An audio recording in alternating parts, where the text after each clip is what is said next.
Hello students, welcome to the Sapna homeschooling YouTube channel. नमस्कार विद्यार्थ्यांना, मी आहे सपना टीचर आणि पुणे जिल्ह्यातील तळेगाव दाभाडे इथून हा व्हिडिओ तयार करते. So today we are going to see how to solve this question paper and this paper is yours for 80 marks. So 80 मार्क्सचा पेपर आपण नीट व्यवस्थित सॉल्व करणार आहोत. डू एज डायरेक्टेडचा क्वेश्चन आहे, एनी 4 आहेत. Complete the following words by using correct letters. So missing letters आपण फिल करायचे.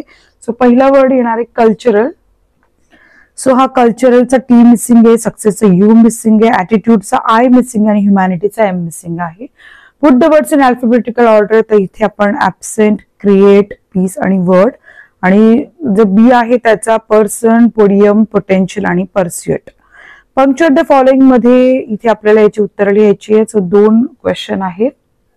सो आपलं उत्तर असं येणार आहे, रॉबर्ट सेड कॉमा, त्याचा डबल इन्व्हर्टेड कॉमा मध्ये this girl is mad comma isn't she question mark येणार आहे आणि ते डबल इन्व्हर्टेड कॉमा कंप्लीट करायचा आहे. सो हा जो संभाषणाचा पार्ट आहे तो इन्व्हर्टेड कॉमा मध्ये येईल. आणि सेकंडचं उत्तर आहे ओपन, इथे डबल इन्व्हर्टेड कॉमा मध्ये लिहायचंय, open your books comma boys परत comma said the teacher. Okay, आणि फुल स्टॉप द्यायचंय. नेक्स्ट क्वेश्चन आहे, make 4 word each. So correct letter intergovernmental, त्याच्यापासून वर्ड्स तयार करायचे आपल्याला आणि 3 लेटर्स कंपल्सरी असतात, त्याची काळजी घ्यायची आहे. सो याचं उत्तर येणार आहे इंटर, गव्हर्नमेंट, गव्हर्न आणि इंटरनल. इथे वर्ड आहे राईट रिलेटेड वर्ड्स. बँकचे रिलेटेड वर्ड काय येईल, डिपॉझिट, विथड्रॉ, सेव्ह, ट्रान्सफर आणि लोन. आता इथे complete the following word chain. नाउनची वर्ड चेन आहे सोल्जर, रायफल, एलिफंट, ट्री आणि एग. डू एज डायरेक्टेड मध्ये त्यांनी म्हटलं make a meaningful sentence by using phrase to run away, म्हणजे पळून जाणे. त्याचं सेंटेन्स येईल, the boy decided to run away from home due to fear. किंवा ऑरचा क्वेश्चन आहे, add a clause to expand the sentence meaningfully. The man lost the bag. याचं उत्तर येईल, the man lost the bag that, हा इथून, that just purchase from the store. इथे prefix आणि सफिक्स ऍड करायचं. प्री म्हणजे पुढे वर्ड्स काही ऍड करतो. So regular, irregular, operate, operation, suffix. किंवा make a sentence of the above root words regular आणि ऑपरेट या शब्दांपासून एक तर वाक्य तयार करायचे. सो आपले सेंटेन्स येईल, regular practice is essential for success आणि the operate heavy machinery carefully. आता जो हा पहिला झाला 10 मार्क्सचा क्वेश्चन. सेकंड सेक्शन टेक्स्चुअल पॅसेजचा, तर यासाठी पण 10 मार्क आहेत. तर आपण हा पॅसेज बघूयात. भोली या लेसन मधला हा एकूण पॅसेज आहे. The bridegroom lifted the girl of yellow Marigold पासून ते आपलं इथपर्यंत हार्मलेस डम काऊ, एवढा मोठा हा पॅसेज आहे. यावर आधारित प्रश्न आपण बघूयात, त्याचं स्वरूप. हे 2 मार्क तर तुम्ही आरामात मिळवू शकता, कारण याच्यामध्ये फक्त तुम्हाला पॅसेज वाचायचं आणि काय करायचं, करेक्ट ऑल्टरनेटिव्ह चूज करायचंय. पुढे कंप्लीट द फॉलोइंग वेब आहे आणि भोली was not willing to marry Bishambar because. तर त्याने काय काय डिमांडेड केलंय, तो काय होता, हे सगळं पॅसेज मध्ये उत्तर आहे. Find out synonyms. The contempt, scorn आणि perspective the potential. Do as directed मध्ये शी वॉज अ हार्मलेस डम काऊ. तर याचं काय येईल उत्तर बघा, व्हॉट अ हार्मलेस डम काऊ हे आन्सर आहे. नेक्स्ट क्वेश्चन आहे, Ramlal place the bundle at the bridegroom's feet. तर ते फ्रेम WH क्वेश्चन. तिथे आन्सर अंडरलाईन पार्ट असेल आपला. सो उत्तर येणार आहे आपलं, where did Ramlal place the bundle, question mark द्यायचा आहे. क्वेश्चन जो 5 आहे, A5, what do you learn from Bholi's action of not getting married to Bishamber. यासाठी 2 मार्क हे प्रश्न अटेम्प्ट करा. Read the following passage activities. इथे आपण बघूयात, in spite of being considered Einstein's equal in intelligence पासून ते आपला पॅसेज बघूयात. स्ट्राइव्ह टू डू देअर बेस्ट. तर या पॅसेजचा पहिला जो क्वेश्चन आहे तो आहे कम्प्लीट द फॉलोइंग सेंटेन्सेस. खूप इझी आहे, तुम्ही आरामात ते वाक्य फक्त लिहायचे, ऍज इट इज ठेवायचे आणि complete the web qualities of doctor Hawking. So next आहे, हे 4 मार्क तर आरामात फक्त पॅसेज मध्ये बघून लिहायचे. Which means perfect example person without any special skill. आता इथे बघा, डू एज डायरेक्टेड मध्ये क्वेश्चन आहे, science will discover the core secret of the universe. आणि कोअर सिक्रेटला सुरुवात करायची. The core secrets of the universe will be discovered by science. Okay. Next आहे, on being asked, Dr. Hawking says, I try and lead as normal a life as possible. तर इथे आपल्याला change the reported speech मध्ये आपल्याला काय बदल करायचा आहे, फक्त on being asked Dr. Hawking च्या ऐवजी इथे सेड घ्यायचे. सेड दॅट 2 वाक्य कनेक्ट करायची, काय इन्व्हर्टेड कॉमा काढून टाकायचंय. आयच्या ऐवजी ही येणार आहे कारण त्यांच्याबद्दल बोलले ना. So said that he try भूतकाळी रूप येणार आहे कारण म्हटलेलं वाक्य आपण सांगतो ते भूतकाळ कंपल्सरी येणार आहे. Said that he tried and lend ऐवजी लेंट येणार आहे. Okay. As normal life as possible full stop येईल. ओके. तर B5 आहे, if you had the opportunity to study and do research what branch of science would you choose and why. तुम्हाला कोणती सायन्सची branch आवडेल निवडायला तुम्ही उत्तर लिहा, अटेम्प्ट करा. पोएट्री सेक्शन आहे तर इथे पोएम आहे letter walking down the street I saw a child with eyes of blue आणि एंड आहे I am bless indeed the world is mine. तर इथे आपण या कवितेवर आधारित काय प्रश्न आहे बघा. Complete the following sentences. The boy was unable to hear. The poet requests God to forgive him when he whines. The poet told the boy to join other to play, but boy cannot hear. While walking down the street, the poet saw a boy with his. याची सुद्धा उत्तर तुम्हाला इथेच भेटणार आहे. आणि next question आहे true और फॉल्स. तर इथे पण काय, the poet told the lad to join other to play, true आहे. The poet could not hear the boy, false आहे. The poet's request the boy to forgive him, false आहे. The poet is very lucky by the grace of God, true आहे. ते शिकलेल्याच कविता आहेत आपण. Find out the rhyming pairs from the stanza. तर हे सगळं शिकवलंय, video केले त्याचे, अपलोड केलेले आहेत, बघून घ्याल, अभ्यास करा व्यवस्थित. नेक्स्ट जी पोएम आहे stopping by the woods on snowy evening. त्याचे अप्रिसिएशन आपल्याला इथे लिहायचे. सो टायटल तर काय ऑलरेडी दिलेलं त्याचे, हे टायटलच इथे लिहायचं. टायटल मध्ये ते मार्क मिळतात. रॉबर्ट फर्स्ट हे नाव लिहायचं बघा. 1 मार्क तर कुणालाही मिळेल, अगदी ज्याला इंग्लिश खूप कमी आहे त्यालाही मिळेल. राईम स्कीम याची पोएमची लिहायची आहे, जसं डीप, कीप. तर या प्रकारे आपल्याला राईम स्कीम्स लिहायचे. तुम्हाला एक खूप इझी हे लिहिणं, फिगर ऑफ स्पीच लिहायचं आणि थीम आणि सेंट्रल आयडिया लिहायची. सो याचे 5 मार्क आरामात मिळतील. आता जो नॉन टेक्स्च्युअल पॅसेज हा फार महत्वाचा आहे कारण याच्यावरच आधारित समरी राईट करायची आणि त्याला कुठलाही ऑप्शन नाहीये. आता हा पॅसेज काय आहे, the man has always felt a need to express himself. आता इथे बघूयात आपण. The invention, the E book इथपर्यंत आहे. हा नीट पॅसेज बघा, फोटो काढा, स्क्रीनशॉट काढा, काय करायचं ते करा. आता याच्यावर आधारित प्रश्न कसे आहेत बघा. सगळ्यात पहिला arrange sentence, following sentence in order of their occurrence. Okay. तुम्ही इथे लिहिलेले ते ऑर्डर तुम्हाला कशी वाटते मला सांगा, बरोबर आहे का. सेकंड क्वेश्चन आहे draw and complete the web. Okay. Third आहे write the antonyms, modern, ancient, different, same. Do as directed मध्ये आहे make assertive. The what a wonderful invention the E book is. The E book is a wonderful invention. The art of printing was invented in 1454. The art of printing was invented by them in 1454. Write the summary. आता ही summary आपण इथे right करूयात. Summary मी दाखवणार आहे फक्त तुम्हाला कारण आता आपल्याला वेळ वाचवायचा आहे. सो नीट बघून घ्या ही समरी. अशा प्रकारे लिहायची. समरी राईट करताना फक्त काही सूचना सांगते. समरी राईट करताना स्वतःच्या मनाची वाक्य टाकू नका. समरी म्हणजे फक्त 2-4 वाक्य घेऊन लिहिणं नाही, तर त्या पॅसेजचा जिस्ट, आत्मा आपल्याला तिथे उतरवायचा आहे, पण कुठलंही स्वतःचं ओपिनियन न देता. ठीक आहे. नेक्स्ट क्वेश्चन आहे लेटर राईटचा. ठीक. सेव्ह द प्लॅनेट साठी तुम्हाला इथे इन्फॉर्मेशन दिलेली आहे.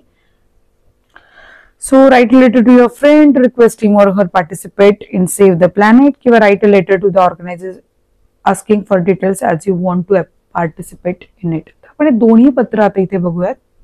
सगळ्यात पहिला मित्राला आपण कसं पत्र लिहू बघा. इथे ऍड्रेस लिहायचा आहे, तुमचा ऍड्रेस लिहायचा आहे, सिटी नेम लिहायचं, डेट लिहायचं.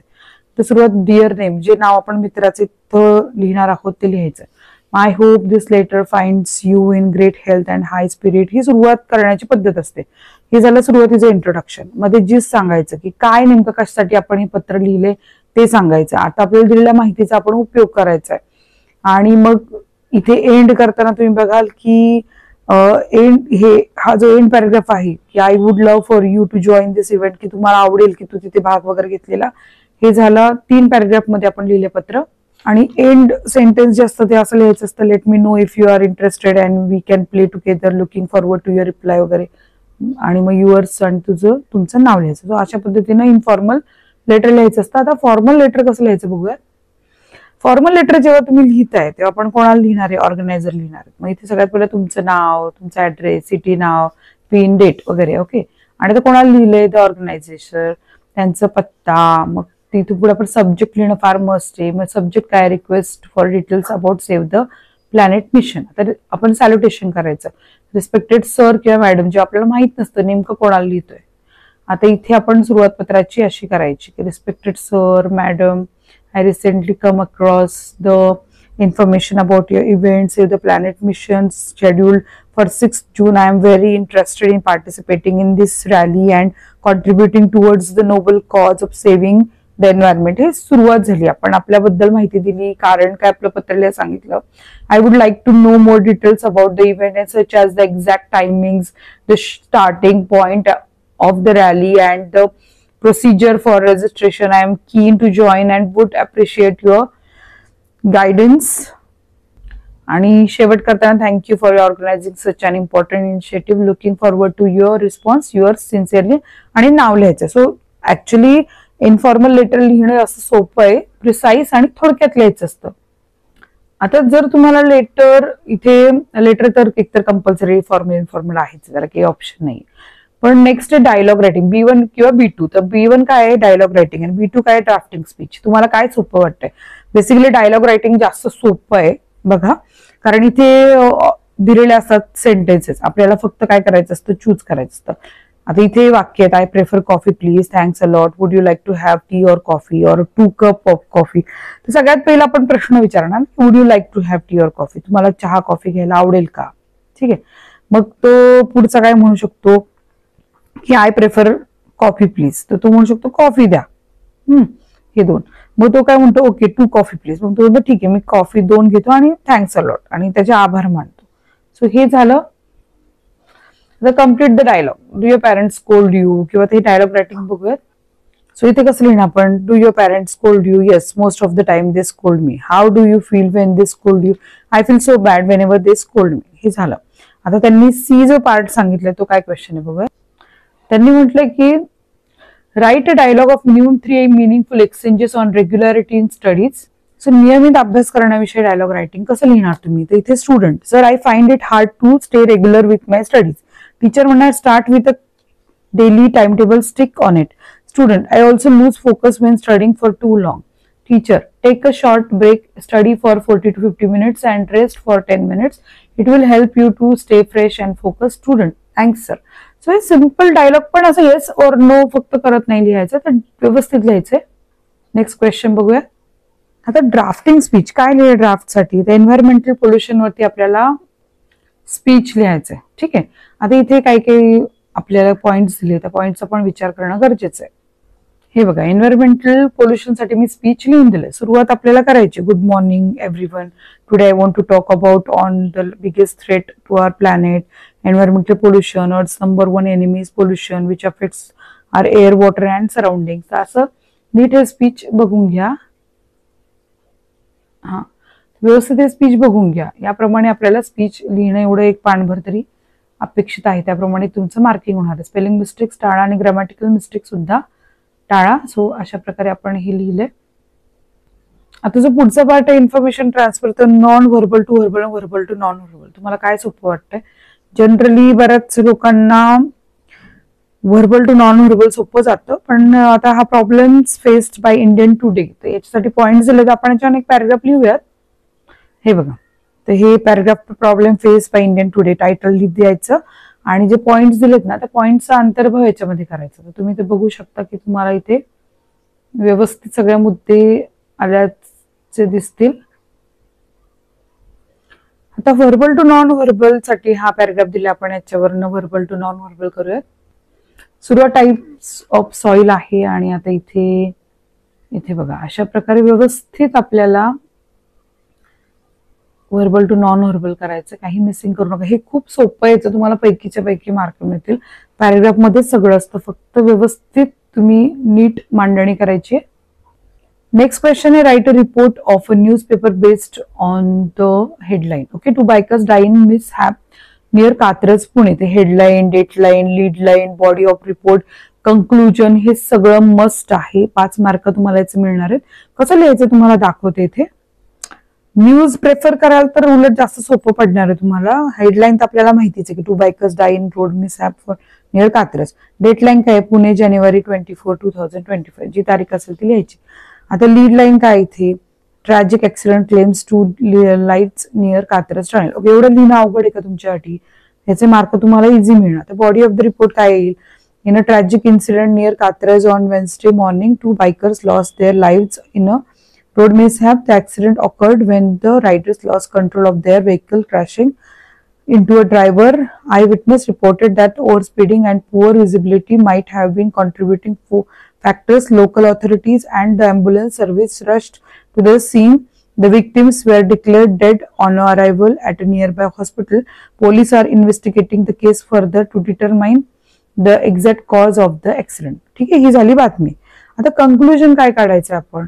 This incident is a grim reminder of the importance of road safety and adherence to traffic rules. तर हे झालं कंक्लुजन. असं जर तुम्ही लिहिलं तुम्हाला पैकीच्या पैकी मार्क मिळणारच. तुम्हाला काळजी काय घ्यायची आहे? ग्रामरची काळजी घ्यायची आहे, स्पेलिंग्सची काळजी घ्यायची आहे आणि हा क्वेश्चन प्रेफर करणं जास्त सोपं जाईल. आता नेक्स्ट क्वेश्चन आहे, complete the story with the help of given ending, suggest a suitable title. आता काहींना स्टोऱ्या लिहिणं आवडतं त्यांच्यासाठी हा क्वेश्चन चांगला आहे. Everyone praise Raju's courage and presence of mind. त्यासाठी स्टोरी लिहूया. सो इथे टायटल द्यायचं Raju's brave act saves the day आणि स्टोरी लिहायची. स्टोरी मी खूप थोडक्यात लिहिली आहे. तुम्हाला हवं तुम्ही याच्यामध्ये आणखी भरपूर ऍडिशन्स करू शकता. सो अशा प्रकारे आपण स्टोरी राईट केली आहे. तुझा हा क्वेश्चन 7 आहे. तर क्वेश्चन 7 ला आपण इथे सोडवायचंय. यात सगळे उत्तर आपण लिहूयात. बघा, वर्कशॉप, कार्यशाळा, डिसअपॉइंटेड, निराश, लोकल, स्थानिक, छान, संधी, व्हायलन्स, हिंसा, एज्युकेशन, शिक्षण, don't waste your time in unnecessary things, अनावश्यक गोष्टीवर तुमचा वेळ वाया घालवू नका. Keep the public place clean, सार्वजनिक ठिकाणी स्वच्छ ठेवा. Respect your parents, neighbours and elders in your society, तुमच्या पालकांचा, शेजाऱ्यांचा आणि समाजवृद्धांचा आदर करा. Sachin Tendulkar is called the god of cricket, Sachin तेंडुलकरला क्रिकेटचा देव म्हणतात. आणि इथे आपले proverbs, action speaks louder than words, कृती शब्दापेक्षा जास्त बोलकी असते. The pen is mightier than the sword, लेखणी तलवारीपेक्षा शक्तिशाली आहे. So in this way we have solved this whole question paper successfully. तर तुम्हाला जर हा व्हिडिओ आवडला तर नक्की लाईक करा आणि क्वेश्चन पेपर तुम्हाला खूप इझी वाटेल सोडवण्यासाठी. आणि काही अडत असेल तर मला कमेंट करून विचारा, मी नक्की तुमची मदत करेन. धन्यवाद.